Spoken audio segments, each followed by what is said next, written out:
Naku, mukhang sunod-sunod itong bad news dito sa Magnolia. Kung hindi nyo pa nalalaman, may game kahapon itong Magnolia sa Bahrain kung saan natalo sila sa Rain or Shine. So bumagsak ngayon ang Magnolia dito sa pang number 4 sa team standings.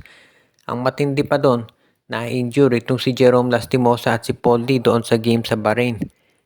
Hindi nakabalik at yan ang problema ngayon ng Magnolia dahil yung mga susunod na laro nitong Magnolia ay sobrang importante niyan para ma-determine kung magkakaroon sila ng twice to beat advantage. Tandaan natin doon sa early part nitong eliminations nangunguna Magnolia doon sa team standings. Pero nga, alam natin nadali sila ng injury at iyan ngayon ang nangyari.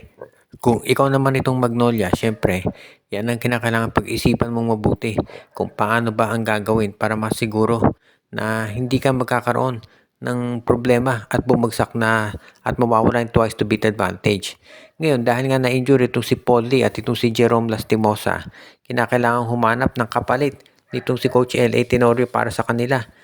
Ang point guards nila dyan, of course, nandiyan si Mark Baroka, si Paulo Taha, pero kinakailangan siguro gumawa sila ng trade dahil hindi natin alam kung gaano katagal mawawala si Jerome at si Paul Lee.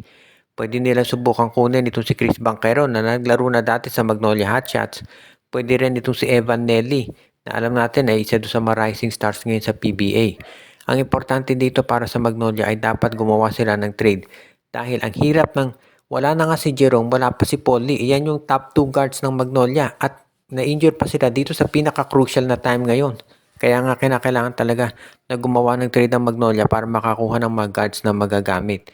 Dahil yan ang very important ngayon para dito sa hotshots at masiguro nila na hindi sila yung mapag-iiwanan pagdating dito sa pag-acquire ng twice to beat advantage. Dahil syempre, ayaw ng Magnolia na bumagsak doon sa ilalim niyan dahil delikado yung kanilang magiging chance ang makaabante. Samantala naman, itong Converge Fiber Excess, alam nyo na siguro na pumirma ng short-term contract dyan si Vic Manuel.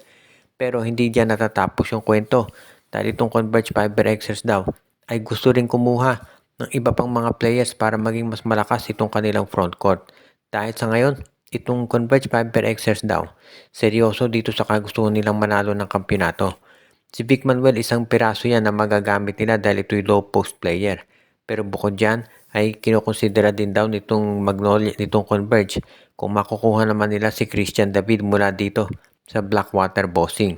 Kasi itong si Christian David, isa yan dito sa mga top players ngayon ng Blackwater na ang balita ay baka i-trade na rin. Hindi naging maganda ang resulta ng Blackwater dito sa ating Philippine Cup at marami naniniwala na magkakaroon ng revamp sa lineup nito. At kung sakasakali nga na magkaroon ng revamp, sa tingin ko ang magiging very important dito kung yung Blackwater ay masiguro mo na yung makukuha mong mga players talaga ay yung magiging ready na para dito sa iyong sabihin nating pagbabago. Dahil syempre, ito namang Converge Fiber Excess, anytime ay gagawin nila ang lahat para ma-acquire na itong si Christian David dahil talagang gusto nila na maging mas malakas yung kanilang roster. Kaya nga kung ikaw naman itong Converge Fiber Excess, kinakailangan samantalahin mo yung oportunidad para makuha mo na itong si Christian David dahil magkakaroon ka niyan ng isang legitimate na 6'8 player na pwedeng iparehas dito kay Justin Baltasar at kay Justin Arana. Kaya nga nasisiguro natin na magiging isa to sa mga magagandang accomplishments ni Coach Delta Pineda kapag nakuha niya si David. Para naman dito sa Blackwater Bossing, ito na siguro yung chance na mag-start over sila. Lalo na at malaking posibilidad na si Cedric Barefield hindi na babalik pagkatapos ng season na ito. Kaya abangan na lang ng Converge yung mga magiging major development sa issue ngayon.